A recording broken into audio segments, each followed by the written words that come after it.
Everybody who was anybody in my small town could tell you about the disappearance of the Lechtler family. Some could probably write a book more elegantly than me, because it's just one of those stories. A mystery with more questions than answers. But I'll do my best. The year is 1994. A man calls to reserve a room at the White Valley Hotel.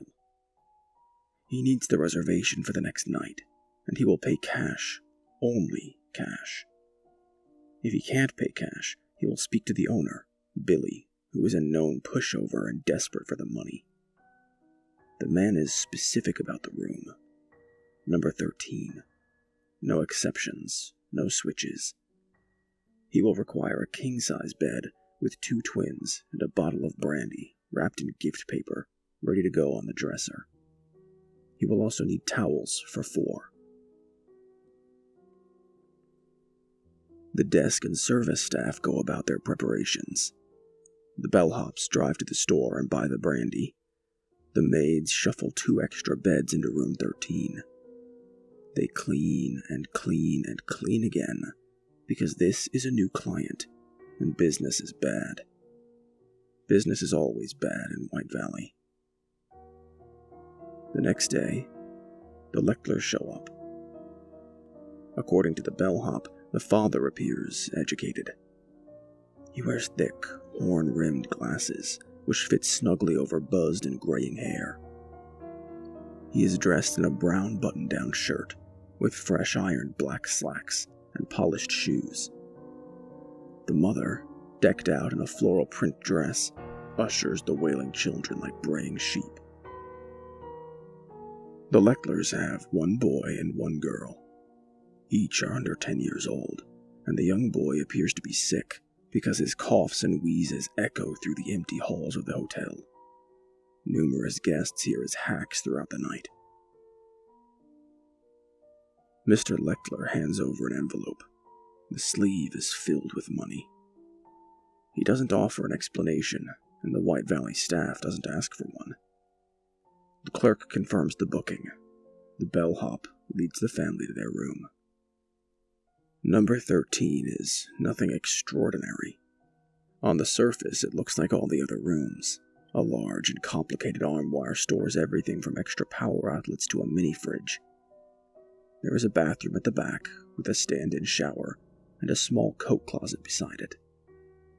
An oak desk sits catty-cornered against the wall, and the king bed is decorated lushly with plush pillows, a fuzzy blanket, and prototypical cream-colored sheets and comforters. A small window on the west side looks out into the lake below. The room can actually seem pretty peaceful, considering the modern circumstances, if it catches you at the right time of day. The Lechtlers say goodnight.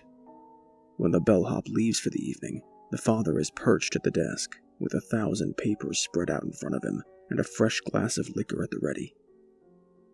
Some folks assume Mr. Lechtler is a doctor. Others swear he is a scientist. It doesn't really matter at this point, because the end result is the same. By morning, every single member of the Lechtler family is gone. That's it. Gone. Vanished without a trace. The room is made up. The bags are gone. The papers are gone. The twin beds have small creases in the sheets where the children must have sat momentarily, but the bedding itself is barely disturbed. The shower in the bathroom is damp. Somebody must have used it, but every other trace of the family dropped from the face of the hotel. The bellhop calls White Valley PD. Billy doesn't want that at first. He insists that the guests went out. Maybe they would come back, and then wouldn't they be furious, launching an investigation into something as simple as a breakfast trip? But he must know the argument is futile. His employees are worried. The boy was sick. The woods outside the hotel are vast and foreboding. Anyone venturing out that late at night in the 90s risks something serious. The police comb the hotel with a fine-tooth comb. Nothing turns up. They check the basement. They check the room. They check the property. They look into the name Lechtler to no avail, and declare it more than likely a pseudonym. Soon, the police are looking for the town's help, ridiculously, instead of the other way around. Stories about the family volley around town like a game of telephone. Some people say the Lechtlers were spies. Some people say they were in witness protection. But the one story, the most disturbing of all, and the one that sits in the forefront of every local's mind, even if they don't mention it, is that the Lechtler family was murdered. The small town starts to lock their doors at night. A criminal investigation into Billy the owner begins a week later. The police traced the mysterious call and found that it originated from his cell phone. Officers moved to bring him in for questioning, but that night, a snowstorm slams White Valley. Billy is out for an errand, probably to stock the hotel with groceries, and he doesn't notice the finely packed ice holding up a pothole in the road. Treadless tires spin helplessly for traction. The front of Billy's station wagon catches a maple tree. The back half flies off the road altogether.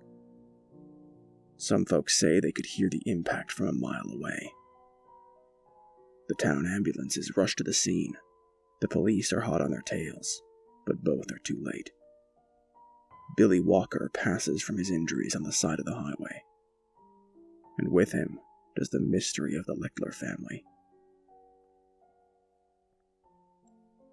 Some people viewed the car accident as an admission of guilt. Billy must have known the end was near, so he hopped in his station wagon in the middle of a blizzard and did his best to hightail it out of town. He was running. He was a coward. He must have killed them. He probably dumped them in the miles of woods that surround his creepy little hotel. He always was such a weird-looking guy on the surface. And then the crash confirms unreasonable prejudices for a lot of unreasonable people. Time passes without any fresh leads. The story becomes sort of a tall tale. They say that every small town has its secrets, and if that's true, none seem more fitting than the legend of the Lechtlers. The police closed ranks and withheld information. The details became warped over time. Some say Mr. Lechtler was an astronaut. Some say he worked for the CIA. Nobody knows for sure, of course, it's all conjecture. But the truth rarely gets in the way of a good story. Certainly not in White Valley. Fast forward to today. The hotel still stands, though it is under different owners now. A nice older couple bought the place at the start of the decade. The Abbotts loved the historical relevance of the old building.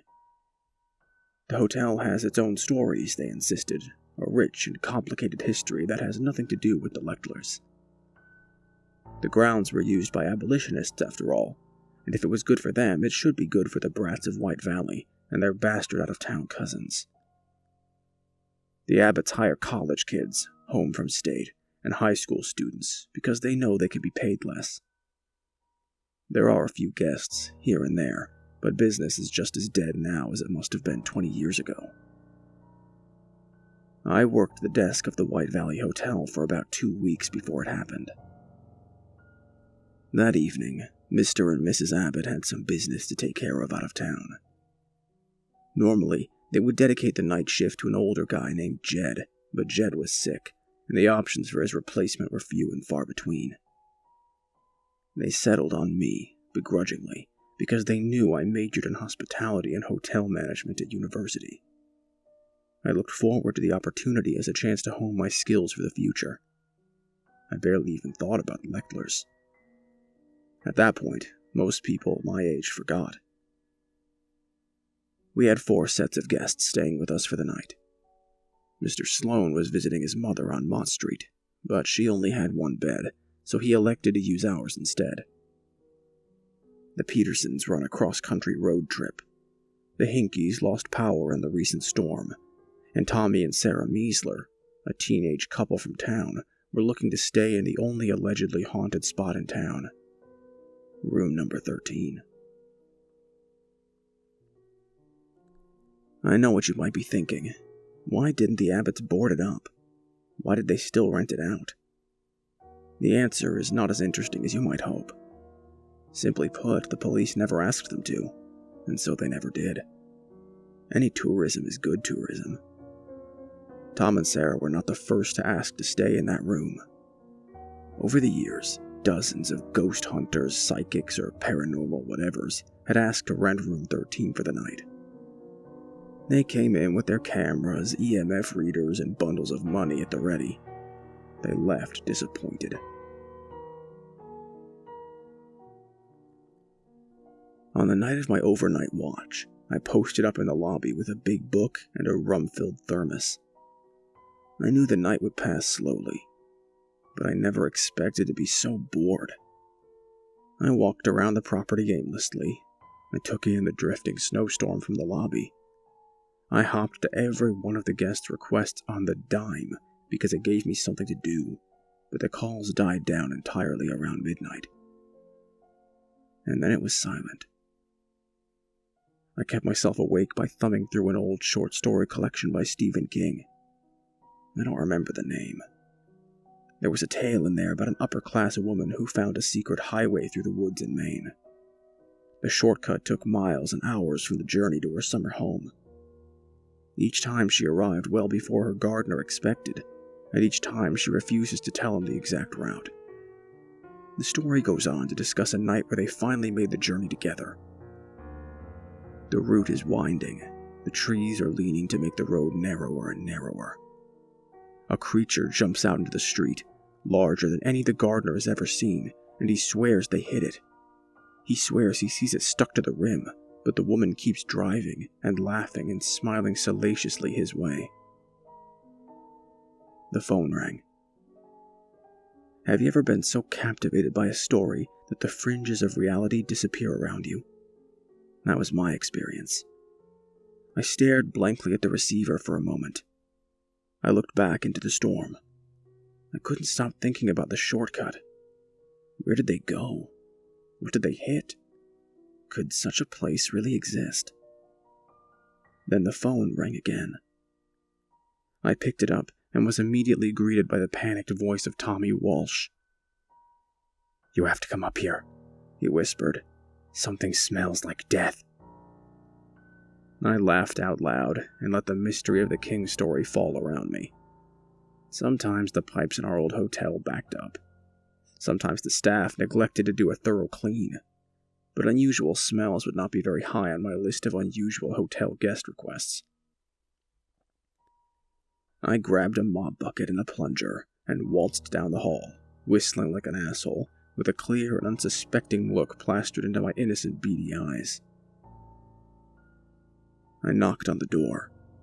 Sarah opened up immediately. She had a blanket wrapped around her face. Tom was in the corner with his head sticking out of an open window. I wanted to ask what happened, but a moment later the smell hit me, and then I didn't have to ask. I can't use enough adjectives to describe the pure stench. It smelled like body odor and sweat rolled into a disgusting tortilla of old meat and beans. Have you ever left a piece of chicken or steak out of the freezer for too long? Have you ever let the maggots tear it apart bit by bit? Take that stink and add a thick layer of something inexplicably sweet on top of it. I couldn't get it out of my nostrils. The smell invaded my lungs. I turned to gag, and even then the rancid stench still stayed with me. "We noticed it before bed," Sarah started. "We thought maybe just old pipes, but now..." I nodded and proceeded cautiously to the bathroom, with the plunger in front of me, brandished like a sword. Sarah paced behind me nervously. Then she shook her head. "Not over there," she murmured. "Here." She pointed to the closet. A lot of uncomfortable thoughts went through my head. Panic crept up my spine like a bad trip. My mouth suddenly felt dry and my throat spasmed uncontrollably. I walked over to the closet and thrust open the door dramatically, hardly looking at what might be on the other side. It was empty. Tommy shouted out that they tried that before a fresh symphony of vomiting shook his frail frame. I looked around and found the single light bulb in the closet. There were coat hangers and shelves, and an old iron hanging on the wall. Tom's bulky North Face sat parked next to Sarah's more fashionable Patagonia. I moved them aside to search for something, anything that could be the source of that horrible, gut-wrenching odor. It had to be nearby. The room reeked. I could barely breathe through my t-shirt. My fingers caught a break in the paneling. I pulled back, expecting it to stay in place, and fell on my ass once the entire wall came crashing down. Standing still as scarecrows were a mother and 2 children. 1,000 wires connected to batteries, skin, and other foreign devices littered every inch of the small enclosed space. I looked down at my hand and saw a sticky, gooey substance, and I couldn't figure out why. It was only when Sarah screamed that I noticed the horrible ball of wax sitting beside the children. Entrails and blood sat bundled together in a misshapen little pile of blood, encased by a dusty pair of slacks and a faded button-down shirt. Sitting on top of the ensemble was a distinct pair of horn-rimmed glasses. I couldn't stop staring. Tommy couldn't stop screaming. A thick liquid leaked out into the closet and puddled by my feet. I turned to get the mop, absurdly, before Sarah's cold hand caught my shoulder. "They're breathing," she whispered. "Look." My bloodshot eyes focused on the woman's floral dress. For a moment she stayed still. Then her chest inflated. Her eyes fluttered, and she exhaled. The children followed suit. The children followed suit. I don't remember running from the room. I don't remember the phone call to the police. The only thing I can clearly remember is standing outside in the snow, with Tommy, Sarah, Mr. Sloan, the Petersons, and the Hinkies all at my side. We were desperate for answers. We needed answers. But straight answers are hard to come by in White Valley. Mr. and Mrs. Abbott were devastated when the government seized the hotel. They called it eminent domain, and the G-men offered a fair price, but it was barely enough to cover the retired couple's affairs. For months, White Valley was swarmed by black-paneled vans and folks in subtly matching black suits. The locals begged the agents for answers in the coffee shops and stores around town, but the government stayed quiet. To date, no official explanation has been given for the disappearance and resurgence of the Lechtler family, and no one truly knows what happened to the surviving family members. But a small town will always have its rumors. Some say that Mr. Lechtler must have been a scientist.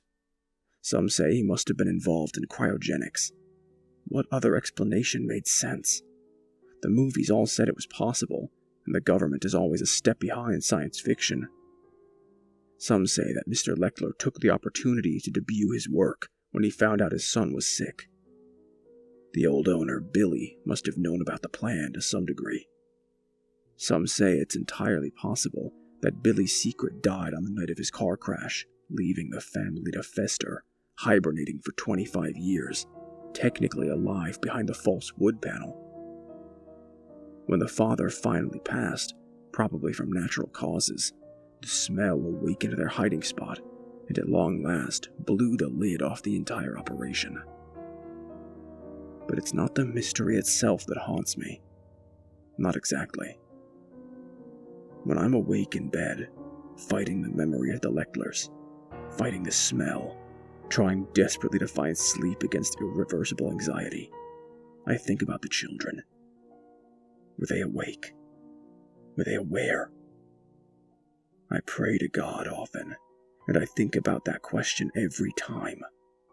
What kind of God would allow the children to be awake?